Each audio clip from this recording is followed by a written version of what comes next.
Well, welcome everybody. Thanks for joining us today. My name is Dick Pfister. I'm the founder and CEO of AlphaCore. And to my left, I've got David Stubbs, our Chief Investment Strategist. And to our right, I've got Eric Gerster, our Chief Investment Officer. We're really excited to have you here today. We're going to be going through the mid-year market outlook into great detail. And just before we jump in, I want to give you a little bit more of logistics of the webinar itself. So as we go through the pages, you can ask questions and just submit those questions right through the Zoom software itself into the chat or the Q&A, and we'll try to answer those questions as we go through the deck. If we don't get to them, we'll get towards it at the end of the webinar. And if we don't go through them, we'll call you directly and answer those questions with you directly.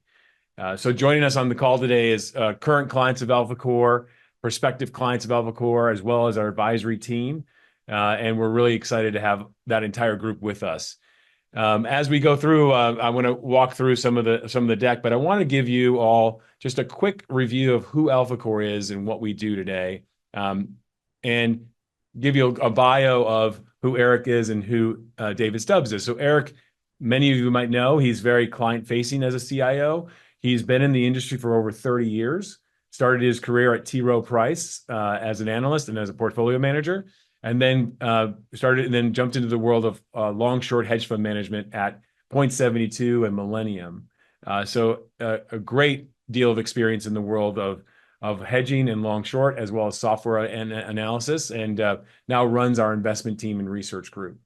David Stubbs, our Chief Investment Strategist, Dr. David Stubbs, he's got a doctorate in econ. He joined us from Blackstone after being there for quite a few years, and prior to that in the private group of JP Morgan, has a deep experience, 20 years plus as well. And I'm so excited to have two of the smartest people on our team side by side with me today. So please feel free to ask any detailed questions of the team. As we go forward, I wanted to walk through a little bit of what AlphaCore does. And AlphaCore, you may know, is a firm that does full-fledged wealth advisory work. And that includes the investment side, looking at the economy, looking at various asset classes, and matching those to our clients. We do create customized portfolios for our clients based upon our clients' needs. But we do everything else as well. And that includes everything from wealth planning, financial planning, charitable giving advice, and then family governance, as well as offering services in banking and lending, estate and insurance planning, and philanthropic and legacy planning. So everything on this wheel is something that we can work with you and your family. Many of our clients engage us in all of these things. Some of them engage us in 2 or 3 of these things, but just so you know, we can customize these tools and services for you and your family. And we're going to jump right into it because it's going to get pretty exciting. The great thing about the tool today is we're going to have a couple of polls. So Nicole, can you start a poll, and everybody that's on the live feed of this webinar can answer this poll, and then we'll look at the results over the course of the next few seconds here. So before we show the data of the year, we'll ask you this question. Which asset class do you think has performed the best year to date? And you can answer these as we go through. So large cap US equities, international equities, small cap US equities, hedge funds, private credit, investment grade bonds, gold, Bitcoin. So as you're looking at the screen, please answer that survey and we'll give you the survey results. All right, so here's our results. 42% say that small cap US equities have been the best performers year to date. And then second to that would be large cap US equities at 24% of the poll. And then international equities at 19%. Very few are saying anything but hedge funds and private credit, and maybe 8% of you think gold has performed. Well, the big reveal is coming on the screen, so we're going to walk through this, and the detailed page comes next. So I'll let David take it from here and walk us through some of the highlights of the first quarter. Sure. Thanks, Dick, and hi, everyone. So firstly, on this slide, we're just talking about the second quarter, right? Remember the first quarter, a little bit rough, started okay. Then, of course, the conflict in Iran kind of roiled markets. Second quarter, big bounce back. As you see there, 15% for the S&P 500 in one quarter. I mean, that's a really good year, let alone a quarter, right? The Russell 2000, more smaller cap index over 20% in one quarter, right? This is the type of stuff you get when you are bouncing back from some sell-off, right? But underneath, that kind of, the kind of market action, which is driven by headlines, geopolitical events, the fundamentals are pretty extraordinary. We're going to talk about it multiple times in the rest of this webinar, but that number on the right-hand side really is pretty extraordinary. So what this is the expectation for the year-over-year growth that we will see from into Q2 of this year. So we're already in Q3. Companies are about to start reporting how they did in Q2. And you compare that to the second quarter of 2025. 23% is the expectation for that. That is in a different galaxy to what we usually see.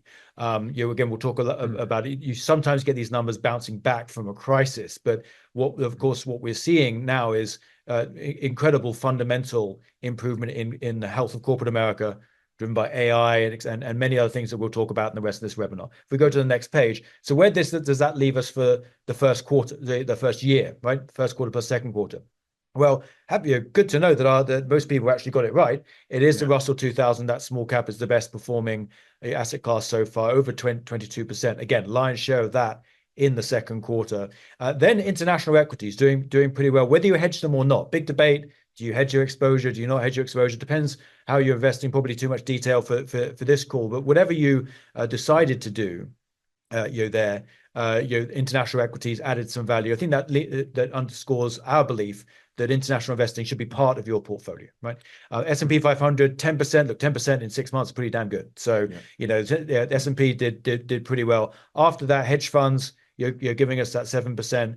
Good ballast there. And then positive but small returns out of some of those fixed income asset classes there. Importantly, the Cliffwater Direct Lending Index, that's a proxy for private credit. So much noise about private credit. So many headlines about private credit. 1.1%, not the greatest return, but it's still positive. And then, of course, the right-hand side, there, gold was a superstar the last couple of years, has retraced somewhat, and Bitcoin. Dick, I've been working for the firm now just a little over a year. I remember when I walked in the door, July 1st last year, the first few months, even though I didn't want to talk about Bitcoin, I got a ton of questions about Bitcoin because it was so strong. Unsurprisingly, the questions about Bitcoin have dried up somewhat, given the decline there. So what does this show you overall for the first half of the year? Equities reacting to underlying fundamental strength. Noise, definitely shaking out between first and second quarter. Fixed income, not giving you much, but not ruining anything anyway. And those highly volatile things which don't pay you anything, gold and Bitcoin, which are really about perceptions of inflation or monetary value that had risen significantly. Those have had a pretty weak 6 months. Yeah, I think two things that jumped out at me about the first half of the year that were maybe different than what we expected coming into the year. When we did our beginning of the year and we were quite optimistic on the year, certainly for equities, we've seen that play out. Maybe not how we thought it would.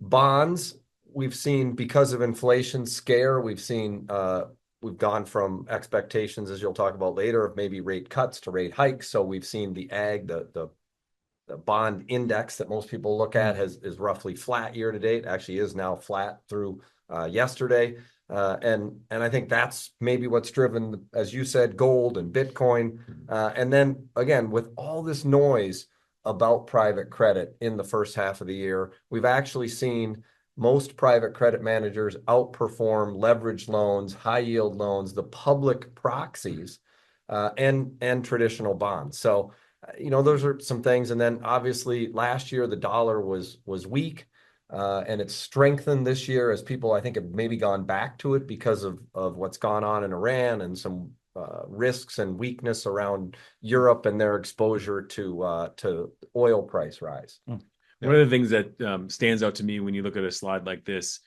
is the importance of diversification. And coming into this year, maybe coming out of last year, many of our clients were very frightened of inflation. And that meant they were going to go into assets like long-only commodities, gold being one, silver, industrial metals, you name it. And then Bitcoin was the other. And you could see that those two are down on the year now, and the benefit of having these other asset classes to offset some of that non-correlated return is really important. So I can't emphasize that more. Obviously, David and Eric are disciples of that mentality as well.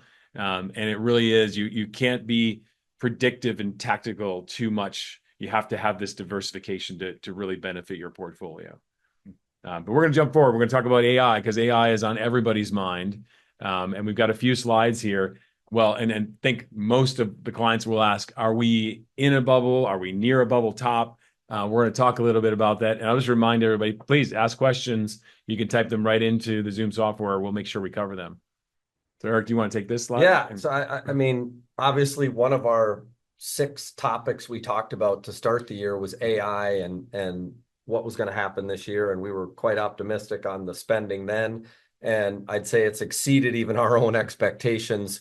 So that's why the title here is The AI Boom Still Has Room. The top 5 hyperscalers, so that's Microsoft, Meta, so on and so forth, Google, they're going to spend about $725 billion this year. That's up 70+%, 70 from last year.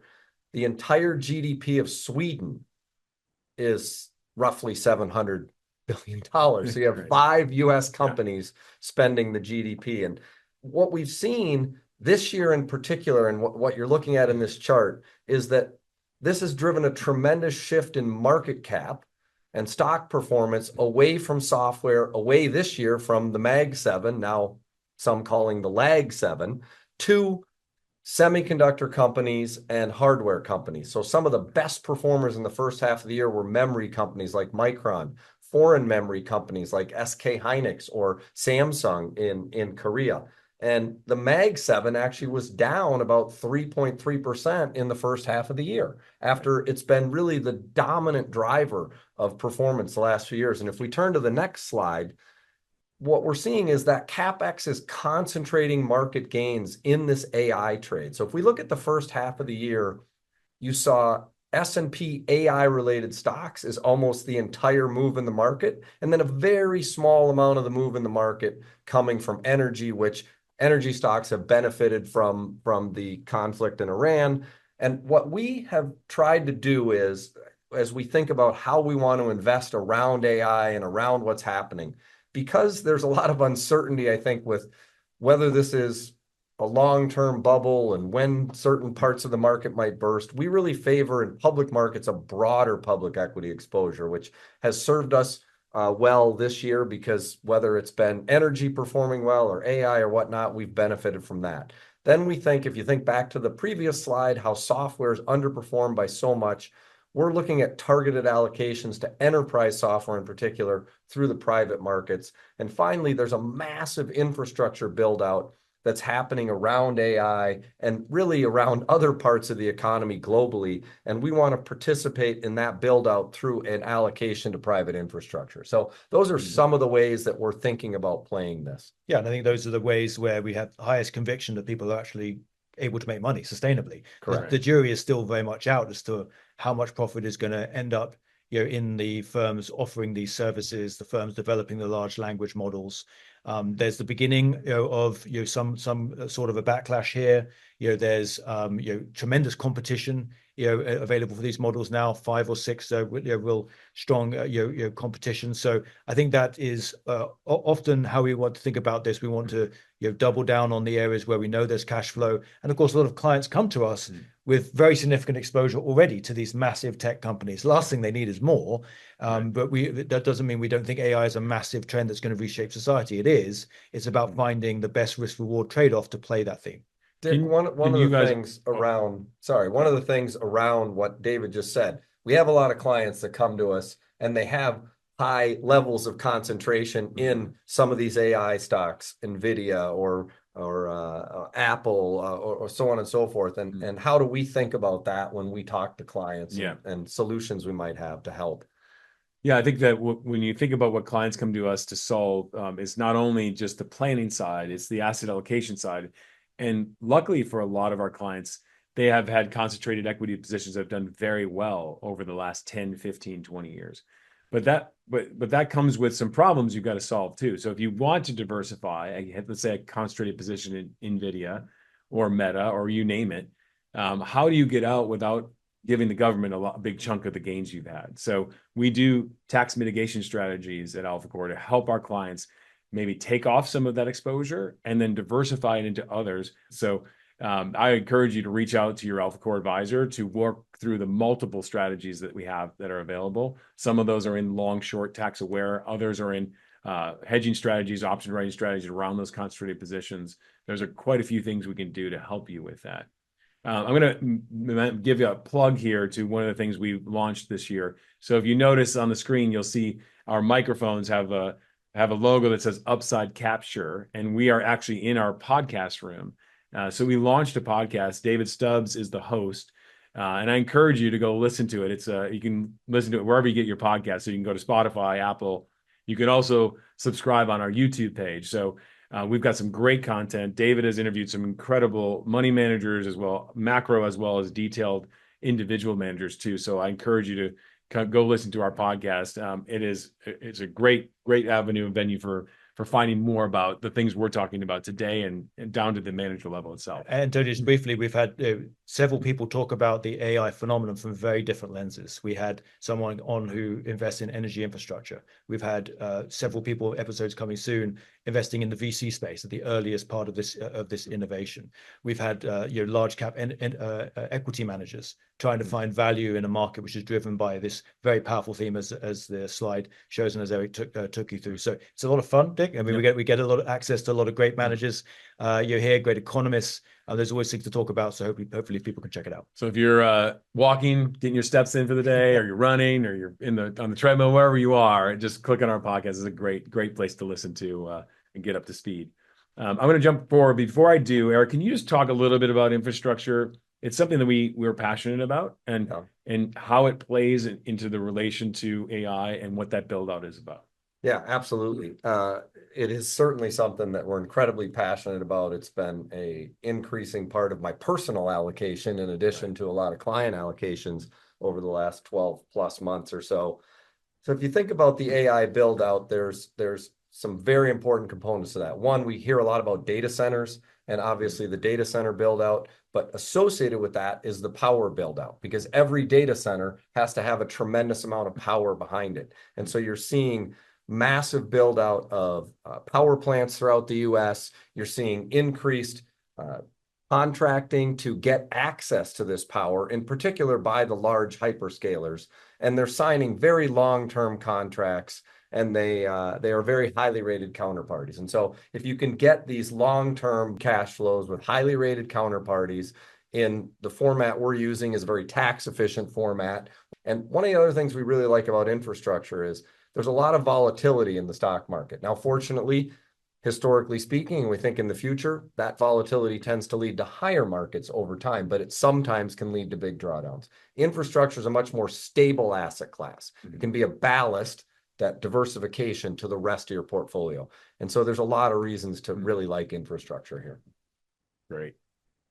All right. This is an interesting group of slides, and it might be surprising to most people to hear it. So I think it's great to dive deep into these. Yeah, David, before you start, I mean, I think one of the things, you hear me talk all the time about, I believe stocks over time follow cash flows. They're forward looking. And yet the last couple of years, we've seen the valuation on the market increase because maybe earnings haven't kept up with the move in the market. What does this slide tell us about what's happened this year and what we're seeing? It's just fascinating. Yeah, well, we're seeing basically the opposite. We're seeing earnings do the hard work. Valuation on some metrics has come down since the beginning of this year.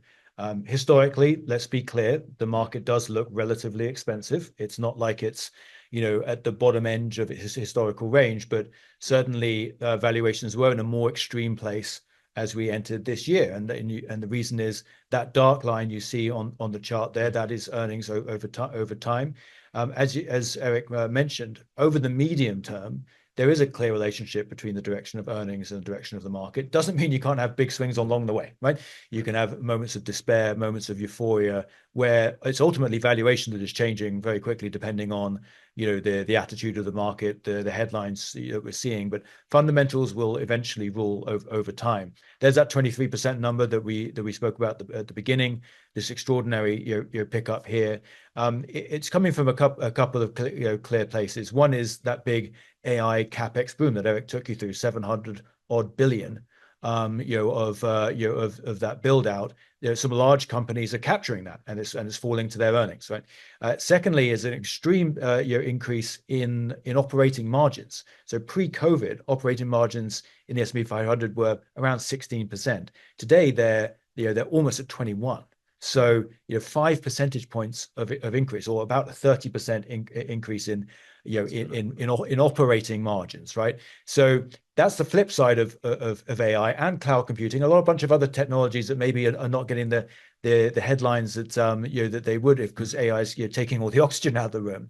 But this is the reality of corporate America, finding simply ways to do more with less. That is productivity, that is earnings growth through margin creation. So the two things: decent economy, AI build out, creating a good environment on the revenue side, and then companies finding a way to improve margins. There's a couple of questions that came in. I'll ask one that I think is pretty poignant. And one of the questions that our audience asked was, what happens when the hyperscalers run out of free cash flow? Yeah, I mean, I think it's a great question, and you've already seen. So the 5 largest hyperscalers, Oracle is the 5th of those 5 largest. They've already run out of, if you will, free cash flow. They're borrowing money now to finance the build out. The other 4 largest are still in a position where they're either still generating free cash flow or they're at basically break even. So what I think happens is these companies are going to get to a point where they're going to say, no mas, okay? We have to earn a profit on the cash that we're putting into this, or we're going to slow CapEx spending. And that's when I think you'll start to see that shift back away from semiconductor and hardware market cap back into these hyperscalers. These are the companies that in the history of the stock market have generated more free cash flow than almost any other company. I mean, Apple kind of leads the charge on that, and they're not one of the hyperscalers, but it's definitely a lot of what I focus on when I think about how we should be allocating, how we should be thinking. If you go back to why we said we favor broad public market exposure, it's because that way we think we can win no matter where that cash flow shifts, as opposed to making a bet on one area or another. And that transition could be a little bit bumpy, right? The market is very focused on, hey, how much are you investing, right? Though that's been the narrative over the last few earnings seasons. I think the other point is, even if this works out pretty well, it is a major change to the character of the largest stocks in the market, right? These were asset-light businesses, masses of free cash flow, operating in what were quasi-monopolies and kind of staying in their own lane, right? Meta owns social, Google owns search, Amazon owns retail and cloud, et cetera, et cetera.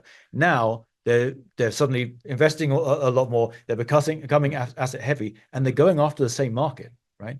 So this is a big change. If anything, it just makes that conversation about controlling concentrated exposure even more urgent. Absolutely. Right? Even more urgent, because the nature of what those companies are that may have made people wealthy if you bought them 5 years ago, 10 years ago, the character is changing. And we said we don't know how that's going to play out. Yeah. We got a lot of questions, and I won't bog us all down here with them, but one easy one. What are the other 4 largest hyperscalers? We can walk through that. It's a pretty easy one. So we have Microsoft, we have Google, we have Amazon, we have Meta or Facebook, and then we have Oracle's number 5. There you go. Yeah. And interesting is that Apple not really playing this game at the moment. Apple is not, and they may end up looking like the smart ones at the end of this. We'll see. Exactly. We'll see. Let's briefly deal with it with this chart, because obviously we want to get on to everything else. So last year was this big outperformance from international stocks, driven in part by a weaker dollar. And I think what's been interesting in the first half of the year is just to see kind of the 3 phases we've been through. As you see on this chart here, a lot of going on the chart. Let me talk you through it. On the left-hand side is those first few months leading up to the Iran war, where that pattern continued. International strength, international stocks, whether it's other developed stocks, mainly Europe, but also Japan, Australia, etc., Canada, or emerging markets, obviously the Chinas and the Brazils, etc., of the world, right? So you see both those lines there. Those lines are those parts of the equity market relative to the US. So if they're going up, they're outperforming. Then of course Iran happens, risk off. The dollar goes up as most people allocate back into the dollar. Parts of Europe and emerging markets very exposed to a blockade in the Strait of Hormuz. A lot of worries there. And then, of course, we get this renewed tech strength. We saw it domestically in what's happened here to the tech indices, that big rebound in the S&P, for example. But they've had really a real diverging set of fortunes internationally. Let's look at the lighter blue line at the bottom first. That's other developed markets, right? The Europes etc. They have struggled and have given up the gains. Why? Well, Europe is again exposed to high oil prices, for example, doesn't have the leadership. But emerging markets and that upper line there continuing to outperform. Again, that line's going up. It means it's not just going up with the S&P; it's beating the S&P. And that's because AI today is very leveraged to that AI play. You've got some large components of that index that are memory plays, that are big tech companies today, and they have just flown. I mentioned a few of them, SK Hynix, etc., Samsung, there. So real diverging fortunes. I think this goes to, again, back to the diversification and how you have to think very thoughtfully and sometimes take an active approach internationally, because there's a whole wide world out there. And depending on where you're exposed, you would have very different performance in the first half of this year. Great. Obviously, we have to talk about IPOs. It's been all the news, and there'll be some future IPOs coming over the remainder of this year. But we have to talk about the largest IPO, and that is SpaceX. So, Eric, you want to walk us through this enormous IPO that just happened a few weeks ago? First of all, an incredibly successful offering. I think back to when Facebook went public, and I remember that day very well back in the hedge fund world, and it was there was a lot of panic on the street because it came public and it traded up, and immediately everyone sold out of it, and it had a very difficult first 12 months. Turned out to be a great investment over the long term, obviously. SpaceX, I think so far it's been very successful. But if you just think about how long SpaceX was private, it's really shocking. So 24 years SpaceX has been private for. 24 years. And the typical time to IPO has grown dramatically over time. And this is one of the reasons that I think we emphasize diversification with different private market assets. Exactly. There's 50% less public companies today than there were 20 years ago. 50% less. And if you look at Microsoft, one of the most successful IPOs of all time, had a $700+ million market cap when it went public in 1986. Oracle went public the day before, $200 and some million market cap. You had the opportunity to participate in that for many decades. So clearly SpaceX successful, but it went public at a $1.7 trillion market cap. You missed a lot of opportunity to make a lot of money in what's an incredibly successful company over time. So just something to think about when you think about allocating and where you want to have all your allocations. Don't have all your eggs in one basket. So I'll give you a little bit more color on that. What Eric is saying is really relevant. So most people think of public markets, and we say public markets, those are equities typically traded on an exchange that we all know. Private markets are, you can access equity in private equity, you can access credit in private credit, you can access real estate in private real estate. What Eric is specifically talking about is the private equity markets. And I think some stats are really amazing, actually. 86% of all US companies with more than 200 million of revenue are private. So if you're allocating to equities and you only have public equity exposure, you're missing out on that 86% of the US companies. And to us, it's imperative to have a little bit of that exposure depending upon your liquidity needs. And to Eric's point, there's so many of these companies, SpaceX, Anthropic, you name it, Uber when it was private, you're missing out on that. And the more access you can get to the private sector, the more chances you have to earn an illiquidity premium before they go public. Totally. And of course, who really made the money with SpaceX? It was the venture capital firms that have backed it 10 years ago, 15 years ago, etc.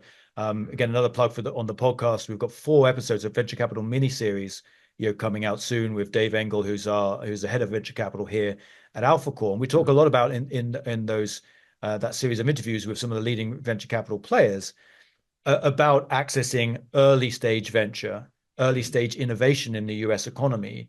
Look, it's often not an asset class for everyone. You often have to put money to work for multiple years. There's liquidity considerations. That's part of what an advisor takes into account. But given where the source of true innovation is in the US and the way to capture it, venture capital is an incredibly exciting place to be. And that can be part of the picture as well as the private equity and the public equity. That's right. One way to look at this, and this is every client's different. So we look at clients based upon their liquidity needs, their income needs, their total net worth. There's a lot of things to take into account when you're doing an asset allocation for an individual family and household. But sometimes what our advisors will do is look at buckets of liquidity. And that means they'll take a certain amount of your assets, let's say a third of your assets, you might need daily liquidity access to. You might need a third of your assets that you could have quarterly access to it. And then another third that might have longer term, 5 to 7 year hold, right? And that's the way you kind of split up the liquidity demands of your portfolio. And I encourage you to talk to your advisors about that, to get access to these other things that you might not need 100% of your assets liquid every single day, right? And that gives you this exposure to illiquidity premium. So obviously, we're going to have to talk about the Iranian war and whether or not we're in peace or not is questionable on this day of July. But we'll talk about how the impact has had and what it might mean for inflation, hiking or not hiking rates. Sure, exactly. And you see how how quickly things move. When we were putting this together in the last few days, obviously oil had fallen significantly. You see the decline there, almost 40% from its peak, because we had a ceasefire, a memorandum of understanding, whatever you want to call it. And just in the last year, 24 to 48 hours, that's really been questioned, and oil has bounced back up. Look, I think that the broad impact of the Iran war was more felt on the countries really exposed to importing a lot of their hydrocarbons. Most of those are in Europe, some of the large ones in Asia, India and China, for example. I think the impact here in the United States was fairly limited. Energy is a pretty small piece of the consumer basket, less than 4% for most people on average. It's only a small part of the S&P, around about 3% of market cap there as well. But where it's been felt, or the worry has been the potential for inflation expectations and for to rise, and potentially central banks to hike interest rates. We already saw the European Central Bank do that. The Australians as well, and there's some considerations here in the US. Certainly, the market has really swung. We walked into this year with the market expecting 1 or 2 cuts to appear at some point in 2026. And now, if you look at the pricing, it bounces around so much, but the market expecting potentially, there could be a hike before the year end. And of course, complicating this is the new chairman. Kevin Walsh has also been impacted. I think our view is certainly a hike is possible, but there's some things to push back on that. Firstly, this big decline in oil prices was number one. We'll see whether it stays there. If the conflict picks up again, that's obviously going to change that. But also look at the tariff situation. This time last year, we were talking about tariffs endlessly. Now we've moved a lot past that. Average tariff levels have started to subside. There's actually been some refunds, etc. There's been some trade deals. There's been some important Supreme Court decisions limiting the actions of the executive branch on this issue. So certainly from an inflation standpoint, much less of a threat. And then also the housing market is really important. You have to understand that, yes, gasoline is something that we all see because we all fill up very frequently, food in the shops as well. But when it comes to the composition of the inflation index, housing, shelter, rent, etc., is a very large piece of whichever inflation index you're looking at. I cite there on the right-hand side the vacancy rate. Any landlord knows that it's much easier to push up rents if there aren't many properties around you available. Well, today, the vacancy rate is actually quite high. In fact, the highest it's been in 8 years. So we believe this is going to keep rents fairly contained around the nation. There are some parts of the United States where rents are even falling, some of the hotter cities. Florida, for example, Austin, Texas being a great example. Rents are going up in New York City very fast, but they always go up in New York City because it's New York City. Yeah. And everywhere around the nation is flat to slightly up. We think that's going to keep a lid on it. So I think the Fed doesn't want to hike. They would prefer to sit where they are and hope that some of these inflation impulses from oil, from tariffs fade. And then the underlying inflation from, say, the housing market remains contained and they can stay where they are. But we have to also be humble about our ability to predict this, not just because it's so impacted by events in the Middle East, but you have a new chairman. It is unclear how quickly that chairman would want to bring inflation back down to target. They've got a huge other set of agendas with all types of reforms and committees, what to do with the balance sheet, how to communicate. They've got a lot on their plate. I think it also reflects the fact that he wants to deal with those things maybe before addressing rates, but it's tough to know either way. And look, I don't think this matters enormously for AlphaCore clients. It changes a little bit how much money you get on your money market funds, but I think it speaks to the environment we go into. Your portfolio needs to be able to take periods of time where central banks have to raise interest rates around inflation. We've been through one, obviously, in 2021 and 22 that had big impacts on portfolios. We will again. We're in an environment now where inflation is going to be more volatile, up and down. Central banks will have to react to it. And that's part of the reasons that we believe in balancing a portfolio, not just with stocks and bonds, but also with alternatives to provide ballast. There's been a few questions that come in. So I'll ask one or two, and then we'll take more. So again, I encourage you to type in some questions here. But one of them was, do the private equity funds that AlphaCore puts clients in, did any of them have exposure to things like SpaceX? It's been a popular investment for many of the private equity and venture growth funds over the last number of years. Again, we're looking for diversification as opposed to just trying to find exposure to just one company. But there are some that had quite large allocations to it, and others, and many of them have allocations to, many of the other top companies: OpenAI, Anthropic, Stripe, Anduril, Databricks, so on and so forth. So yes, absolutely. Another question: midterm elections are coming up. What type of impact, good or bad or indifferent, would that have potentially to the market? Sure. So we opened up, if you were on our Outlook call in January, which I think is still available online, we talked about this being a midterm year. And midterm years historically are the weakest year for the equity market out of the 4 years of a presidential cycle. I think it'd be too much to say that the market's been focusing on midterms this year. They've had bigger things to focus on, such as the Iran war, such as the enormous earnings growth that we've seen, probably the biggest two factors there, and the change in inflation expectations. But as we now move through the second half, midterms will be the focus of the market. Typically, this causes the market to become quite volatile, to maybe be in a choppy range, not go very far. And then historically, we have seen a pattern where after the election, no matter who wins and who loses, the market tends to have somewhat of a relief rally, because the market, A, knows who it's dealing with. The uncertainty is gone. Now you have certainty.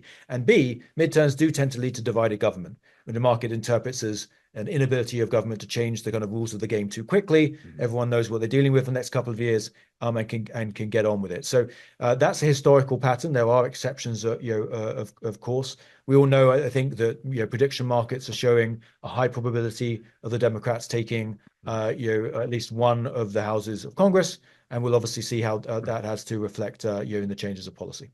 Great. Nicole, I think we're going to start our second poll here, and we'd love to get your opinions, thoughts on where we go from here. So if you all could take a quick look at your screen and say, we're looking ahead to the second half of this year. Where do you think the S&P ends the year? Up more than 10, up 0 to 10, flat, down 0 to 10, down more than 10? And then also, what best describes your view on the U.S. markets for the remainder of 2026? You bullish? Are you bearish? Are you neutral? And we'll give you a few seconds to have those come through. And while people are answering these things, I think what's on the screen is something that we continuously tell our clients: diversification is critical. So portfolios built on diversification and discipline, they held up very well through 2026. And that's not an accident, right? That's something that we showed you in the first few slides. It's a result of building for outcomes that we can't predict. And a lot of our clients come to us and say, when is this bubble going to burst? Or when is inflation going to sell off or rally again? That's not the job that we have. Our job is to tell you, how do we build a portfolio to deal with any type of market environment, and hopefully capture a decent amount of the upside while mitigating the downside. That's really our goal at AlphaCore. And we will customize those solutions depending upon your family's needs. So I think we've given enough time. So Nicole, do you want to show the results of the poll? Oh, here we go. All right. So 44% of you say up 0 to 10. So we're kind of in that range right now. I guess that means we're going to be flattish in the second half. Up more than 10, that's 34%. So you've got really 75 80% of you think we're going to be here or higher. 14% say flat, and then there are those bearish people out there, down 0 to 10. That would be painful. That would be painful. That would be painful from right here. It would be 20% sell off, which is possible. How do people feel? Are they bullish, bearish, neutral? Looks like 40% bullish. Yeah. I think moderately bullish is the average here, and you have that. We have obviously a reasonable amount of momentum in that way. A lot of shocks have come and gone. The markets obviously managed to move through those, and as Eric mentioned, like, we continue to focus on what would bring the capex story kind of to an end. Well, would that lead to a change of leadership? We're focused on that, but there's no reason why that has to end tomorrow. Great. So I think we've answered most questions. And if we haven't, please reach out and we'll have our advisors reach out to you directly. There's one more thing I'll say before we go. First, I want to thank everybody for joining us. We are going to have a recording of this call as well, so that'll be available on our YouTube page. And one last plug I would say is we host what's called the AlphaCore Wealth Summit. This will be our 4th annual Wealth Summit. It's going to be happening September 30th and October 1st in La Jolla. We expect to have 600 to 700 attendees. It's an incredible time to come visit with your AlphaCore team, meet us face to face. Our entire team will be here from all parts of the country, as well as we have an incredible lineup of speakers. And that includes everything from public markets to private markets, some celebrity speakers, whether athletes or politicians will be there as well. I encourage you all to sign up. If you can see the QR code right on this page. You can also go to alphacore.com to sign up for our summit. It has gotten better and better. This year, the theme is celebrating independence, obviously our 250th anniversary of the country. So we'll have a theme of, we have a Brit, obviously. We have some Americans, so we might reenact the entire war. I don't know, Tea Party, the whole thing. We're gonna have Revere. Paul Revere we're gonna have some fun with it for sure. It's gonna be fun. It's gonna be fun. So I encourage you all to sign up. And again, thank you for being a part of this. Thanks for listening in. And we hope to talk to you all soon. Thank you, everybody.